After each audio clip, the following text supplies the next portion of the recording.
$30,000. What are some things that you think you could do with $30,000? Buy a car.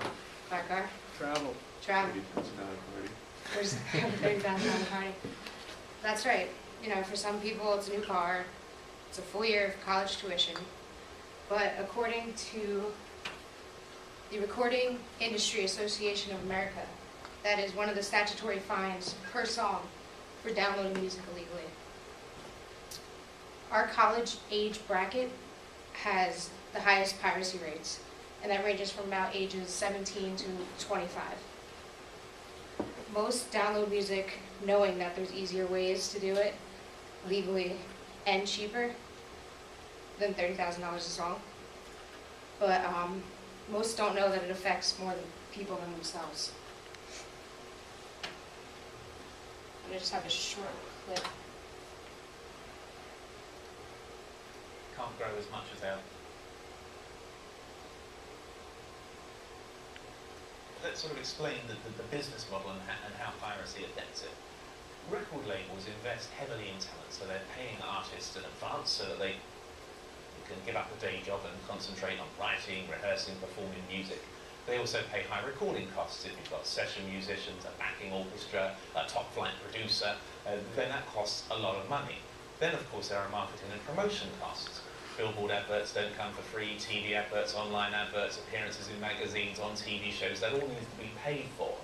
If the record label can't recoup that investment through sales, either online or through high street stores of CDs, then obviously it can't afford to invest as much in the future. That's where the money's being sucked out of the industry, because that marketing, that promotion is driving people to access the music, but access it illegally. That's why record labels are no longer seeing the return on investment they used to do, and that's why you have a problem, therefore, in investment in the next generation of talent. Well, we believe that the ISPs, who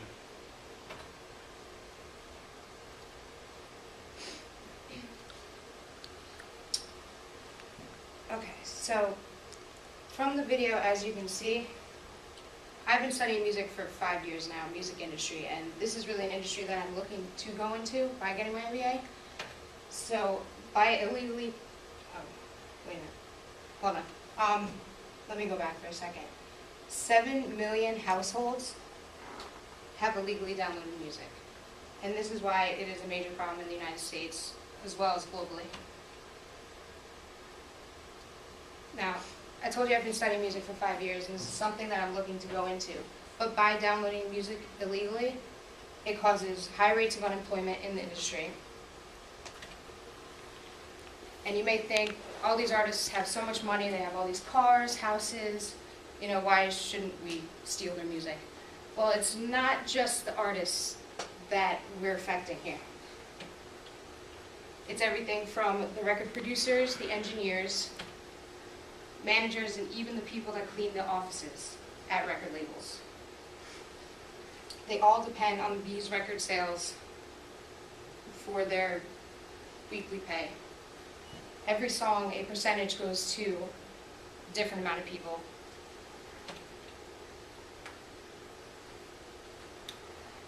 Regular people like you and me are being sued for thousands, even millions of dollars over this issue. A woman in Minnesota, she was actually sued for $1.9 million for downloading 30 songs. It can range from $750 to $150,000 per song. There was actually a young girl at the age of 12 who was sued for a little over $800,000 because she was downloading music because she thought it was fun and that it was the cool thing to do.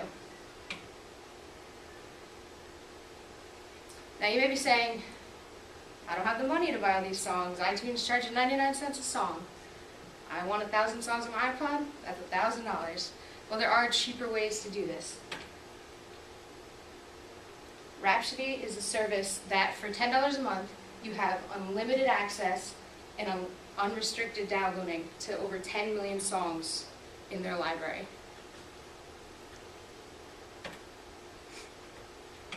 Another service that I spoke about was iTunes, and this is good because 99 cents a song, but you don't have to buy an entire album for $20+. You can really cut out the waste tracks that you're not interested in, causing you to save a lot of money. And lastly, there are many free services that you can use. Pandora is one of them. Has anyone used Pandora? Okay, some of you. For those of you who haven't, it is a free service, and let me pull it up here for you. And anyone just shout out a band, song, anything. Tool. You actually put into it, you search for your band, and you kind of wait for it to come up, and it plays music that is like the song, but it's not on demand because it's free. And they really can't let you do it on demand for free because everyone has to get paid for it. So you put in the name of the band, you search for it, and as you can see, I have a whole bunch of radio stations. It makes a station for you with songs that are related to that artist and the things that you might like. You know, it also helps you kind of pick more music that you might want to download legally and pay for it. And it also has different apps you can put on your iPhone, your BlackBerry, your Android. You want to go running, you put it on your phone, you can listen to it for free. You never have to change it. If you don't like a song, you just hit next and it skips it. But you only get up to, I think it's 5 skips per station, because it doesn't want you to keep skipping until you get to a song that you want, which would then make it kind of illegal. And you can also unlike and like songs, so that if you don't like a song, it won't play it, and if you do like a song, it'll play it more often.